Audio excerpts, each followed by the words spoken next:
Comme à la restauration homicide de la culture,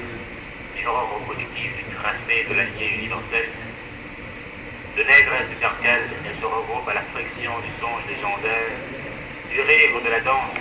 du sexe et de la science, du partage de l'oubli de soi, où la fièvre de se départir en tronçon universel s'explique dans son éternelle jouvence. Comme au temps de la théorie infantile, le nègre danse avec le feu, gave avec son savoir, son sexe et ses dieux, où la tragédie du mensonge occidental épuré se déroulant minutieusement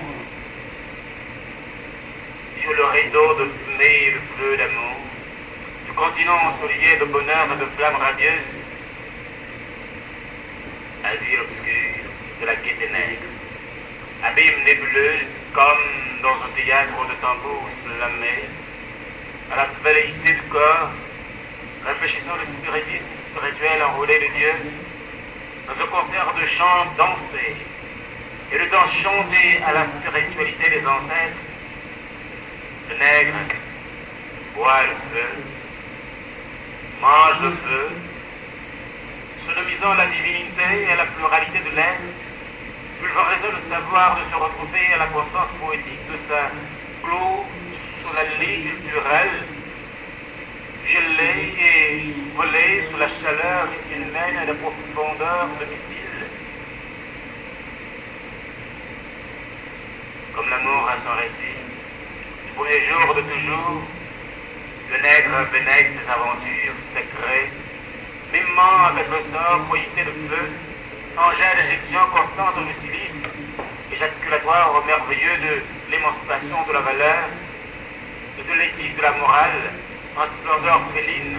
où le blanc se déguise en Dieu, véritable adversaire d'un roman, de l'homme noir et de l'évolution humaine,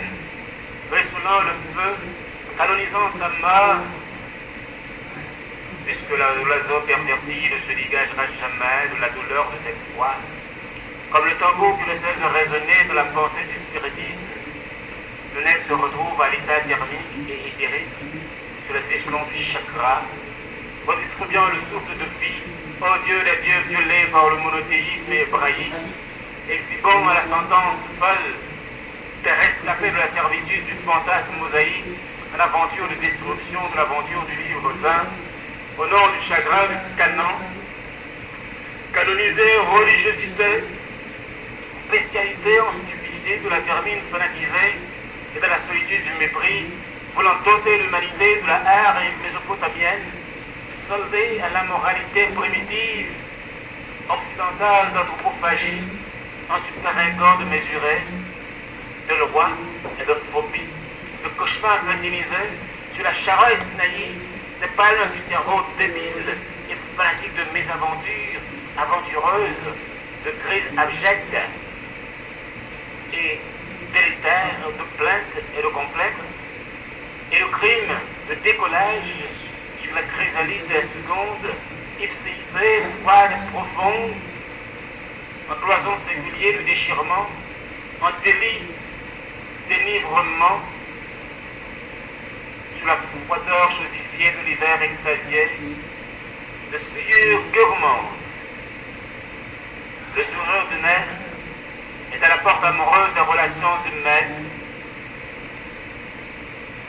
Ah, le nègre, nègre au tambour, nègre fantoche, nègre bitume, en restauration, au minimum de la culture.